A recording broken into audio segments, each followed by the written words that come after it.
নদিয়ার রানাঘাট পুলিশ জেলা প্রশাসনের আবারও বড়সড় সাফল্য, উদ্ধার প্রায় 1000 বোতল নিষিদ্ধ কাশির সিরাপ।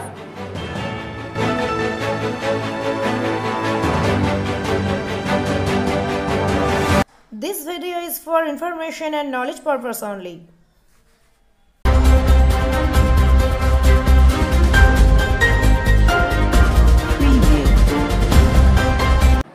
নদিয়া জেলার চাকদা থানার অন্তর্গত পালপাড়া পাঁচপোতার মোড়ে একটি ছোট গাড়িকে সন্দেহবশত দাঁড় করালে সেই গাড়িতে তল্লাশি চালালে উদ্ধার হয় প্রায় 1000 বোতলের কাছাকাছি নিষিদ্ধ কাশির সিরাপ। মঙ্গলবার মধ্যরাতে চলছিল নদিয়ার চাকদাহ থানা ও রানাঘাট পুলিশ ডিস্ট্রিক্টের ক্রাইম ব্রাঞ্চের যৌথ উদ্যোগে 12 নম্বর জাতীয় সড়কের নাকা তল্লাশি। আর সেই সময় নদিয়ার কল্যাণী থেকে কৃষ্ণনগরগামী একটি দ্রুত গতিতে আসা ছোট গাড়িকে আটকানোর চেষ্টা করলে পুলিশ প্রশাসন কিন্তু পুলিশকে দেখে গাড়িটি পালপাড়া স্টেশনগামী রাস্তার দিকে দ্রুত গতিতে চালিয়ে বেরোতে গেলে তারপর চাকদাহ থানার কর্তব্যরত পুলিশ আধিকারিক গাড়িটিকে দেখতে পেয়ে ধাওয়া করে।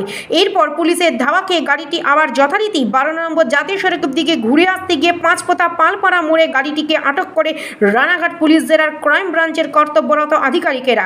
এরপর গাড়িতে থাকা দুজন ব্যক্তিকে বাইরে আসতে বললে শুরু হয় পুলিশের সাথে ধস্তাধস্তি। তারপর পুলিশ কর্মীকে ধাক্কা দিয়ে পালাতে গেলে যথাযথ ওই দুই ব্যক্তিকে আটক করে পুলিশ। অন্যদিকে ধস্তাধস্তির কারণে গুরুতর আহত হয় পুলিশ কর্মী, তাদেরকে পাঠানো হয় নদিয়ার চাকদাহ হাসপাতালে। গাড়িটি কোথা থেকে আসছিল এবং কোথায় যাচ্ছিল, নাকি পাচারের উদ্দেশ্যে নিয়ে যাওয়া হচ্ছিল তা এখনো পর্যন্ত অজানা পুলিশের কাছে। আর সেই ঘটনায় উদ্ঘাটন করতে তদন্ত শুরু করেছে নদিয়ার চাকদাহ থানা ও রানাঘাট পুলিশ জেলার ক্রাইম ব্রাঞ্চের পুলিশ প্রশাসন।